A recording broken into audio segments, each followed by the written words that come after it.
আমরা বাঙালি, কথায় আছে রসিয়ে কষিয়ে বাঙালি, কিন্তু চলছে ডায়েটিং। তবে ডায়েটিং চলছে বলে কি খাওয়া দাওয়া করবো না? কয়েকদিন থেকে তেলে ভাজা খাওয়ার খুব ইচ্ছা হচ্ছিল, মানে মুখরোচক কিছু। তো চলো দিমাগ খাটিয়ে বার করে নিলাম যে বিনা তেলে কি বানানো যায়, কি বানানো যায়।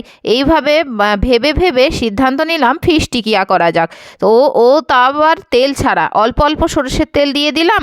তো বেশি তেলের প্রয়োজন হলো না, ডিপ ফ্রাই হলো না, বিলকুল বিনা তেলে শ্যালো ফ্রাই করে তুলে নিলাম আর চটপট খেয়ে নিলাম। দারুণ টেস্টি, দারুণ সুস্বাদু। গুড ইভিনিং ফ্রেন্ডস, আসসালামু আলাইকুম। তোমরা সব কেমন আছো? আশা করি ভালো আছো। পপি সুলতানা লাইফস্টাইলে তোমাদের সবাইকে স্বাগত। আর এখানে আজ আমি নিয়ে নিয়েছি 3 পিস রুই মাছ। আর রুই মাছ 3টে ভালো করে গরম পানিতে নুন আর হলুদ গুঁড়ো দিয়ে ভালো করে আমি সেদ্ধ করে নিলাম। এবার মাছের কাঁটা ছাড়িয়ে নিতে হবে, সেটা আলাদা করে রেখে দিতে হবে। আর এদিকে নিয়ে নিয়েছি পেঁয়াজ কুচি, টমেটো কুচি, ধনেপাতা কুচি, আদা রসুন কুচি, আর নিয়ে নিয়েছি লঙ্কা কুচি। এদিকে মাছটা ছাড়িয়ে নিয়েছি। তো একে একে সারে উপকরণগুলো আমি দিয়ে দেবো। প্রথমে দিয়ে দিলাম পেঁয়াজ কুচি, কারণ আজ বানাবো আমি ফিশ টিকিয়া বা ফিশ কাবাব। কাবাব বলা যায় না, কাবাব বললে আমাকে স্মোক করতে হবে, মানে একটু কোক বা কয়লা লাগবে ভিতরে, কিন্তু ওটা যেহেতু নেই সেটা হবে না, উনানে হলে হতো। তো প্রথমে পেঁয়াজ কুচি দিয়ে দিলাম ছাড়ানো মাছের মধ্যে, তারপরে টমেটো কুচি, তারপরে একে একে কাঁচা লঙ্কা কুচি, তারপরে দিয়ে দিলাম রসুন কুচি, এবার দিয়ে দেব আদা কুচি।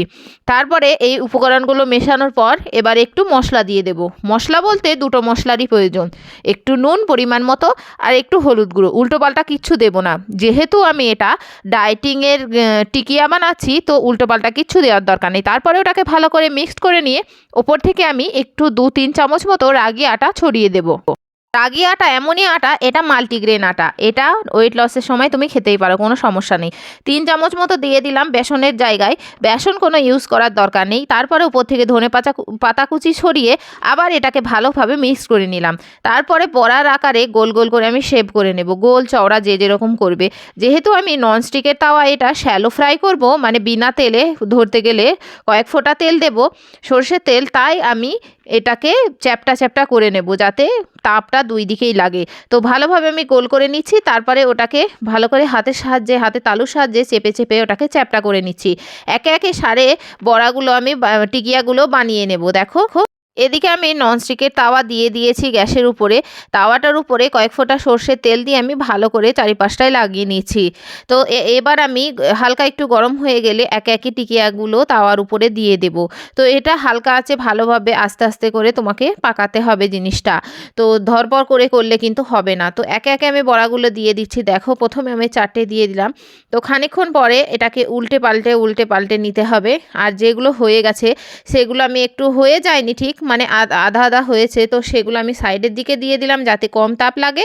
আর এদিকে আমি কাঁচা যে বড়াগুলো বাকি ছিল টিকিয়াগুলো একে একে মধ্যে মধ্যে দিয়ে দিচ্ছি। তো অনেকগুলো একসাথে সে দোকানে যেরকম করে না, মানে সাইডে কিছু ভেতরে কিছু, এই সাইডে কিছু, এইভাবে আমি অনেকগুলোই করে নিলাম। তো এইভাবে অনেকক্ষণ মানে ভাজার পর আমার ওইগুলো দেখো তৈরি হয়ে গেছে। কালারগুলো দেখো কতটা ভালো লাগছে দেখতে, দেখেই লোভনীয় আর খেতে ইচ্ছা হবে। আর ডায়েটিং বলে কি টিকিয়া বা পকোড়া কিছু খাওয়ার ইচ্ছা হবে না? ইচ্ছা তো হবেই, বলো, আমরা তো অফকোর্স বাঙালি।